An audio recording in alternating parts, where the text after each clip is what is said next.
Greetings, family. So I'm here today because I just saw something and it triggered a memory, right? I did a video about New Year's Eve and I kept saying something else happened on this day, but I can't remember what it was, right?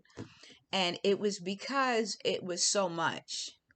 But it came to me, and what triggered the memory was I was looking at something online just now, and it said that there was some violence in Sierra Leone with the young people. And it came back to me. How did I forget to tell you all this? So, New Year's Eve, we went to hang out, and the sister that was driving got a flat. And it was like, let me see, it was four women and my son. So, all of us were squeezed into like this little Jeep. So we ended up driving into Senegambia area, and they had some huge concert that they do for the young people. When I tell you the streets was so crowded, like you couldn't even drive. It was so much. And I guess what was even more chaotic about it is that there was no kind of organization. It was just kids. Like, I mean, boatloads of kids, just kids everywhere, which is cool. Everybody was cool, calm, enjoying themselves. They was talking, laughing with their friends, well behaved, right? Nothing, no issue. However, I guess when the music stopped, um, officials, I'm assuming it was police or security, wanted the children to clear the area, and they didn't want to disperse because they was hanging out with their friends, they were talking. So now is where things start to get a little antsy. So we get this flat tire in the middle of all this. We can barely get to pull off to the side of the road. Where we pull off at is a bunch of kids. So we're telling them, like, we're pointing to the tire, we got a flat, like, let us pull in, because they were just everywhere. So they moved out the way. We pulled the car in, like, on the side, off the road, onto the grass. And the sister that I'm with, she was trying to get into her hood, I guess, to make sure that the light was off completely or disconnect her battery. I'm not sure, but she was under the hood. So when she went to pull the hood, this young lady pushed it back down because she was sitting on the car. Yes, she did. She pushed it back down. So the sister I was with slapped her hand. And when she popped her hand, the girl turned and looked at her and just jumped back. She didn't say anything because, the young people pretty much respect their elders. But I was looking like, had that been in the States, I don't know that it would have went that smoothly, quite honestly, because you get the wrong young person and they would be rude. They would be ready to curse you out, be aggressive. And it was a group of them, but they just backed away until she was done. And of course, after we left, they proceeded to sit on the vehicle.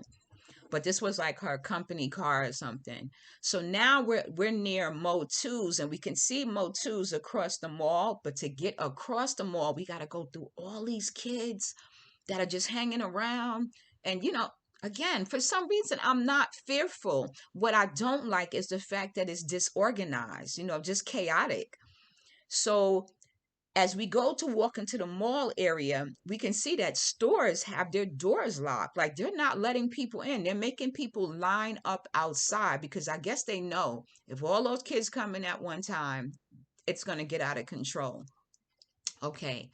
So we go and we sit by Mo2's, which is closed. Now, this is a place that I showed you all when I came first day in Gambia, my first night in Gambia. We went there to get something to eat, right?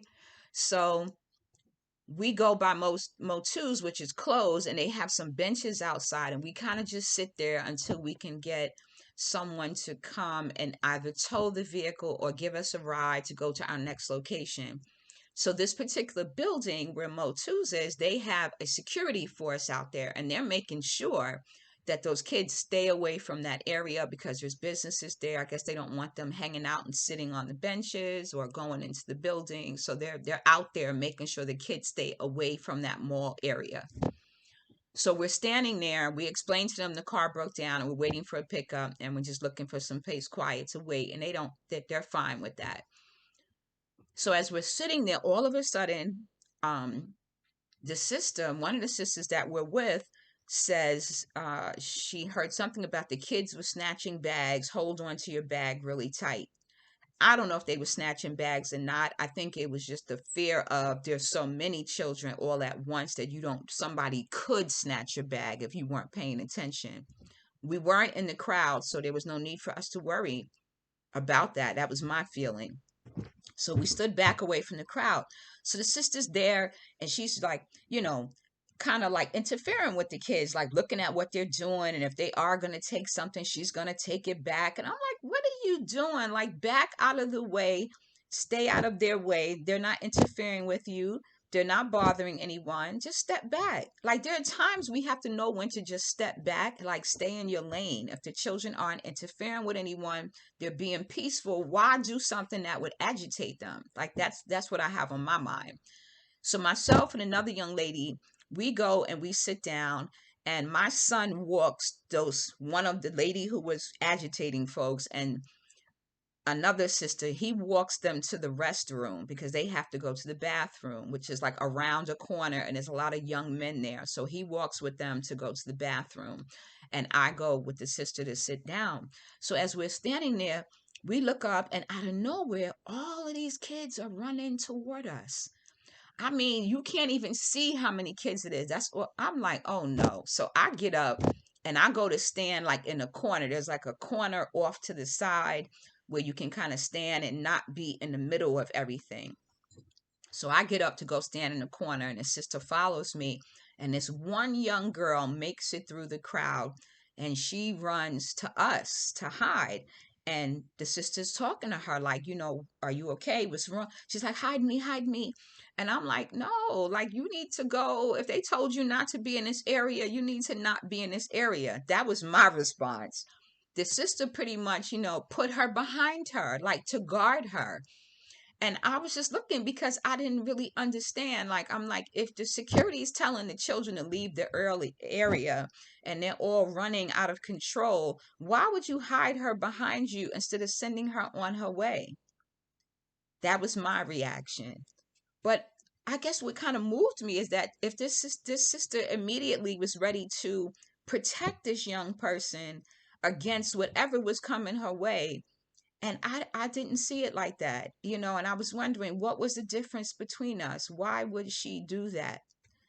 And then it made me think about myself and my values. And was that because I was westernized, or was it because I'm an elder that I saw that the security was trying to get the children to disperse and go home, and that she was interfering with that process? I don't know. I mean, I think there's a lot of different ways we could look at it, but the young girl didn't stay long. She stayed a few minutes for security to kind of walk by and go in the other direction, and then she ran off. But it was just an interesting night. I know that I'm told this particular concert takes place in the Gambia every year in that same area, and that it's always disorganized and chaotic like that. And I think it's amazing that they have this musical concert for the young people, but they should have it in an area that is less intrusive on traffic, people's homes, people's businesses. Like, I didn't understand why it wasn't held at like a stadium. Like, most people hold events like that at a stadium, right? And then people can leave in an orderly manner because there's exits they can use. um Especially now, right? Like with COVID, you would have thought there would have been more organization to it, but they didn't seem to be concerned about that at all. But I did not forget. I was like, how did I forget that? And that's because, after I think we left there, this was probably the night that I told you all we did everything at Hyperlink. And then when we left there is when we got the flat.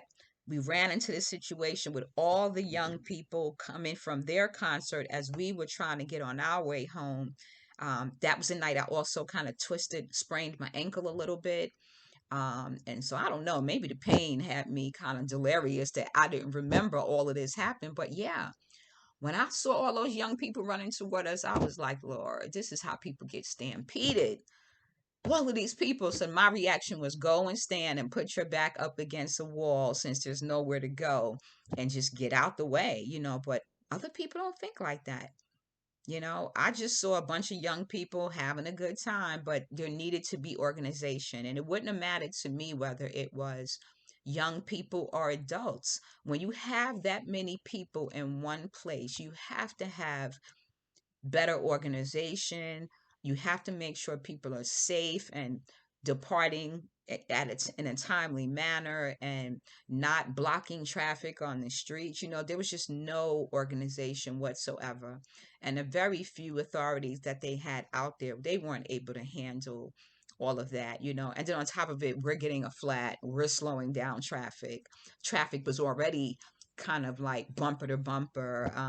But it was eventful. I mean, it was cool seeing everybody out enjoying themselves, but at the same time, it was like they could have did better with the organization. And I hope when they do events like that in the future, that they're really making sure they're providing a safe environment, and that people are leaving and that they're safe when they're leaving in a timely manner.